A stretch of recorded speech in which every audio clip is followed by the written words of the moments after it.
Hi guys, how are we doing? Rodian Builds here, and in today's video I'm going to show you how to build a drop corbel just like this one. So let's get straight to it.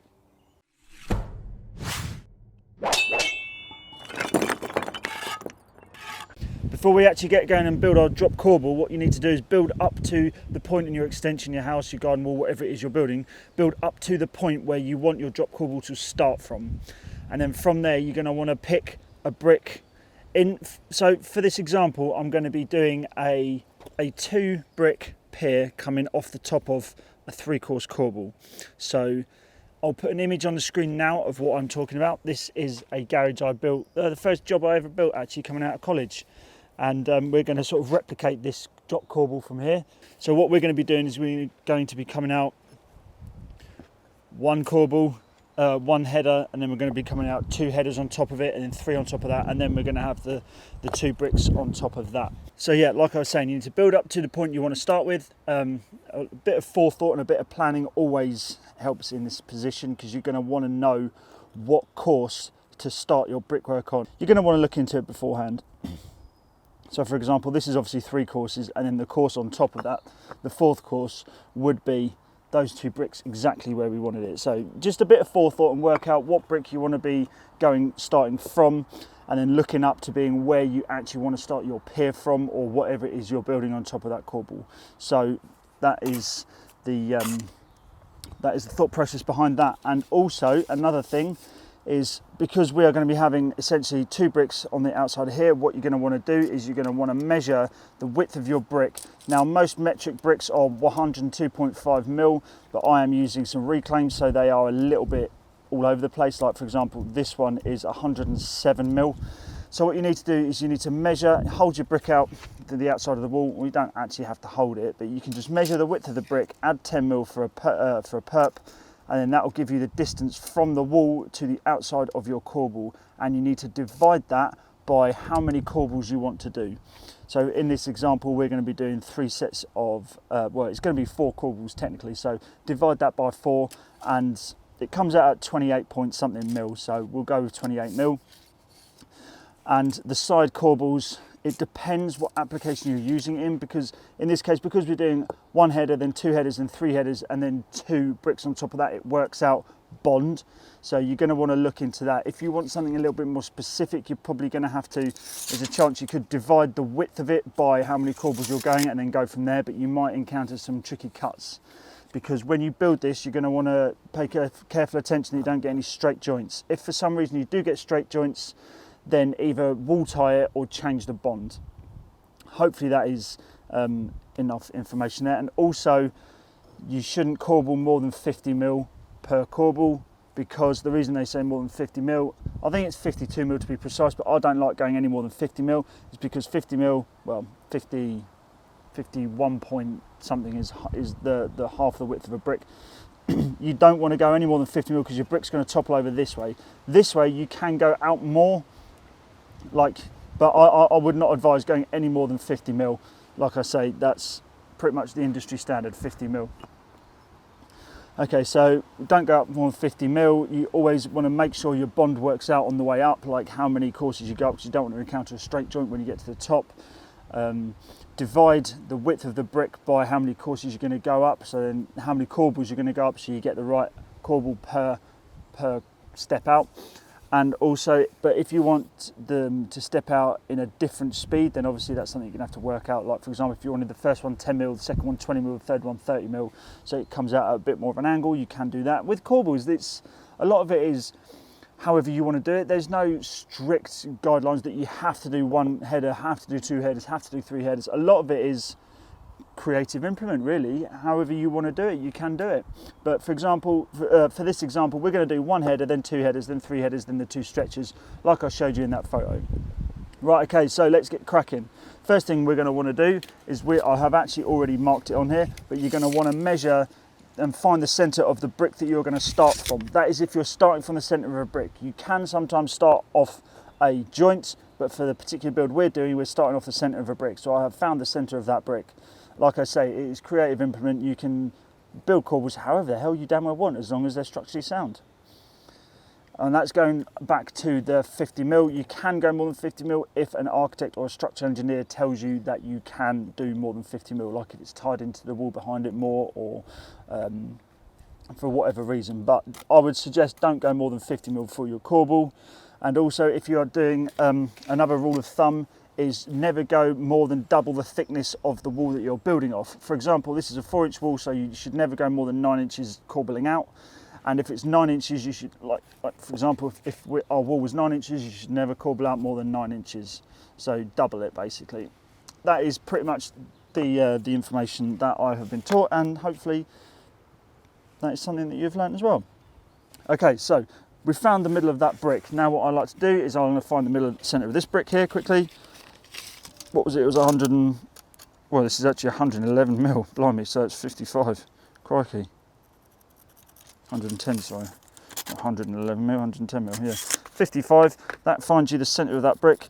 It's just so that I like to have it marry up perfectly centred to that brick there. And then from here, what we do is mark off either side of the brick to show where that goes. And then from there, I add 10mm onto that to give you a joint either side. Now I've got a little trick that I like to show you. Rather than putting my tape with the knobbly bit, as a lot of people don't like me calling it, the knobbly bit on, you don't really get the best reading for that 10mm. So what I like to do is I like to go over to 100mm or 200mm or something along those lines and put that 100mm on the line that we've just marked. So those are the lines where the brick was sat. And then move that 100mm on, and then move on to 110mm. Just that way, I like to have the tape just sat down exactly on that line, because if you're doing it like with that knobbly bit, you can't really get a precise reading. That's how I like to do it. So I'll mark those 10mm on there, and that will give us the joint that we're looking for, the 10mm joint between the bricks. So once that's marked on there, we'll put our brick back on there, and I'll just show you top down how that looks. There, we married up the brickwork with that line that we drew a minute ago, and if I move this way, you'll see that is obviously the line where that brick will come up to. This is the joint here, and behind it, that is where this other brick will match up to, or whatever because this one here is going to be a cut, because if we're following the perps down here, we're going to have to cut this brick along here somewhere. So that just gives you that little guideline of where to put your bricks. So now we have our two lines marked out. We've got our bricks set out in the centre. We'll take this brick away and we'll build up to, so if I leave that in position, we'll bed this brick in last, but we'll build everything on the wall up to these points, but don't put the joints in. So we're going to build the wall, and then we'll put this in afterwards with that little corbel. So I'll just quickly build that wall in for you.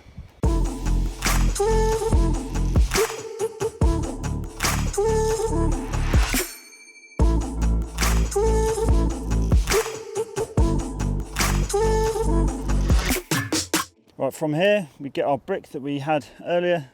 Make sure that fits in. It should fit in if we follow those lines correctly. And basically what we're going to do is we will put this brick in. Now when you pop it in, obviously it's going to stick out that 30mm. When you put it in, put the muck in as you would do. So let's move that out of the way. Put the muck in as if you would do when laying any normal brick. Like spread your bed as if you would do when laying any brick. And once you've spread that bed, I would say get a little bit more and just put the front, have extra mortar on the front. Because what we're going to want to do is when we put that brick in, we want it at a bit of an angle like so. Obviously not as exaggerated as that, and I'll explain why in a minute. Now what I like to do here is I like to put the muck in for the perps before I put the brick in. I don't normally do this when laying to a line, because personally I don't like doing it. But the reason I do it here is because if you put muck on the sides of the brick and you pop it in, there's a chance that some of that muck could encroach over on the visible side of the brick, and you don't want any nasty smudges appearing on the side of the brick. So I like to put the muck in first, and then if there are any gaps afterwards, either tuck point it in or just pop a bit of muck in with the brick, with the trowel. So from here, I like to get my tape measure out. I like to hold my tape measure there, but I'm not going to do it because I'm in shot. I like to hold it there and then put the brick on top. So I actually will do it, but I'll take it out of the way. And then from there, just push down. But you push down at the back more than the front to get that sort of chamfer effect. And you don't want too much. Trim off any snots as you go. Now I'll bring you in and show you exactly what I mean. So as you can see here, that brick is just a fraction low at the back compared to the front, and if I swap around to my boat level, you can see that that brick is on the wonk.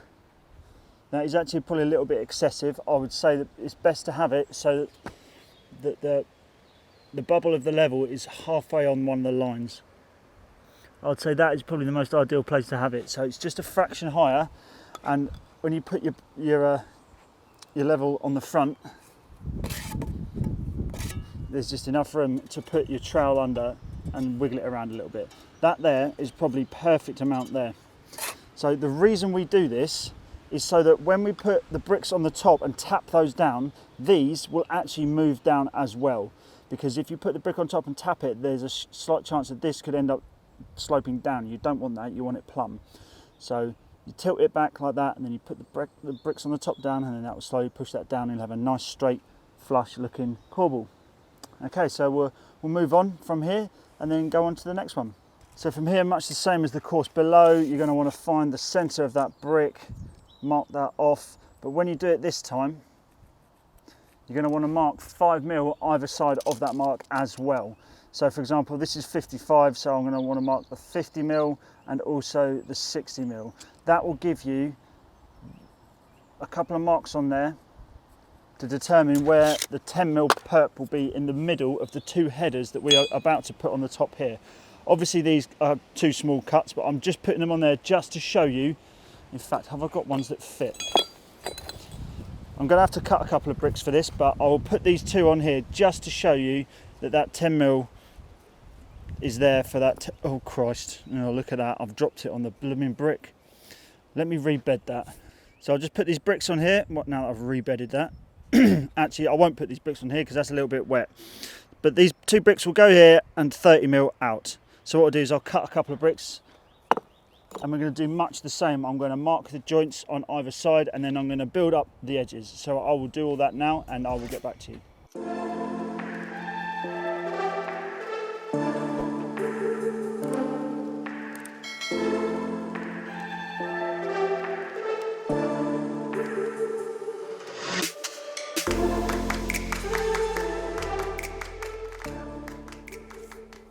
So now that we've built up our two sides and got our rack back done, then I would say do it exactly the same way from here. What you do, put your muck in the back as if you were going to lay a brick normally, like so, and then put a little bit excess muck on that front brick so that you get that sort of lean back effect. And then again, muck up one side and the other. And another thing that I would suggest is when you put this first brick in, butter up this side. The reason I do that is just to make life that little bit easier when it comes to putting that other brick in. And then from there, just pop her in. So when you do this, you need to make sure the bricks you use are fit for purpose. For example, the bricks I'm using obviously only have a frog in the top, which is very handy because the top is always going to get covered over. Now you do get bricks with circles cut in them, sometimes just 3, sometimes many circles. Now you have to be careful when using these bricks because you may see the circles looking up from the bottom, because generally you're not going to be looking down on the corbel, you're going to be looking up from the bottom. So you may have to get solid bricks to use as the corbel. A lot of people that have bricks with circles in them, they sell solids as well. So that is just something you may have to look out for, because the last thing you want to do is look up at your bricks, look up at your corbel that you spent a good bit of time laying, only to notice that you can see those unsightly holes, and that is not particularly what you want to do. So it's just a little bit of forethought there. Again, a lot of brickwork is forethought. Just sort of look ahead, and you should be fine. Like I say, if you are building an extension for someone and they want this, and they pick their particular brick that they like, you just double check, make sure they sell solids as well.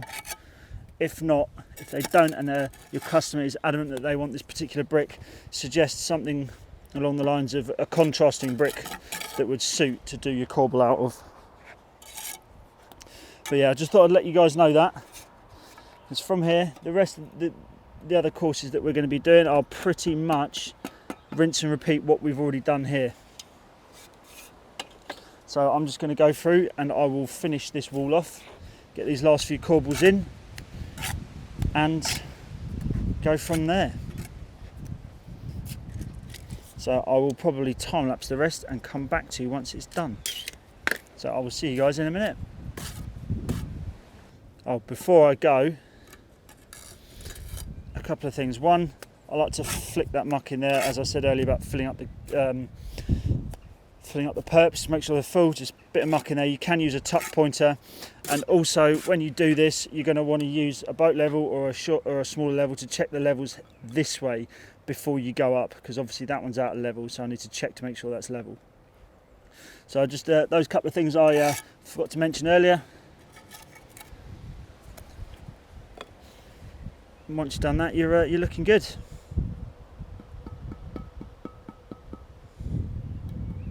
You want to try and minimise the tapping as much as possible, just so that you don't sort of disturb it too much. And well, there we go. Okay, I'll come back to you after the time lapse. Before I finish this build, I just want to say that as of the 30th of April 2020, you will no longer be able to get RBXK merch. I'm going to stop it purely because this was designed to celebrate hitting 10,000 subscribers, and now that we are pretty much hitting 20,000 subscribers, I feel like we can go onwards and upwards from there. So 30th of April, after that, you will no longer be able to get RBXK line merch. However, between now and then, you can use the code APR10 to get 10% off any purchase on the store, and that will be on screen somewhere, and there'll be a link and also a shelf below any video to go over to the store to pick up any merch that you do like. Like I say, RBXK, up until the 30th of April, anything after that, you won't be able to get this anymore. So links are in the description, and that code again is APR10. Hopefully you go over the store, have a little look around, see if anything takes your fancy, use that code, get 10% off and help support the channel. Okay, back to the build.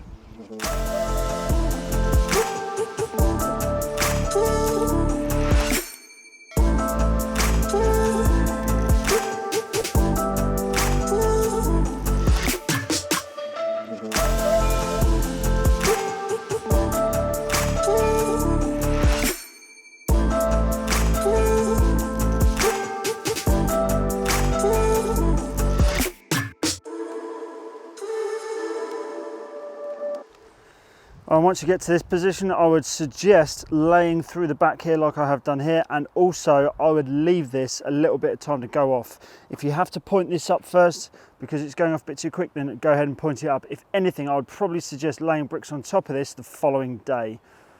But because I want to make this video, I'm just going to lay straight on top of it now.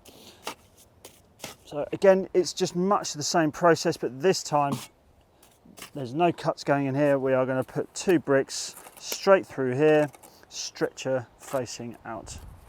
Now I would suggest not putting much muck on here at all. I have a tendency to put too much mortar on, like for example, I would say that is a country mile too much. So I'm just going to take that off. The reason why I'd say don't put as much muck on is because you don't want to tap this around too much, just because you've got everything below it in a particular place that you like.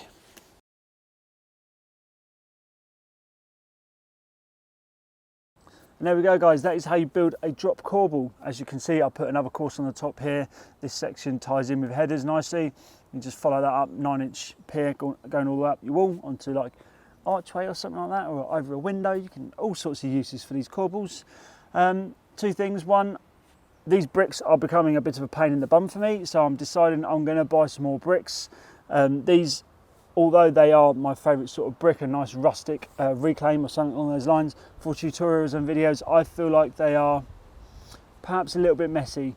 So if you've got any ideas for bricks that you would like to see on this channel, let me know down in the comments. Maybe a sand-faced heather, or maybe something a bit smoother. I don't particularly want to use engineering bricks, but anything that is a little bit out of the ordinary, let me know down in the comments. It'd be great to hear from you, and if it's something that tickles my fancy, I might order a pallet of them, because my local builders merchant has actually started doing deliveries again, so that's good.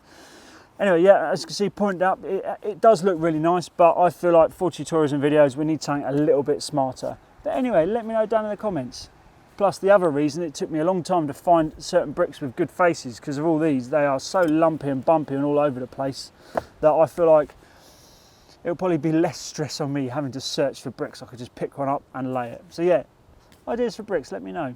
What do you think of the drop corbel? If you do decide you want to do a drop corbel and you have Instagram, please do tag me on your photos over on Instagram. My Instagram is rodin_builds. Go follow me on Instagram, build some corbels, tag me in them, let me know how you get on. So we'll probably leave it there for today. Leave a like down below if you've enjoyed this video, subscribe if you aren't already, ring that notification bell to be notified every time I upload a video. Remember, bricks laid, wages paid, and I'll see you guys in the next one. So take care, and see you later.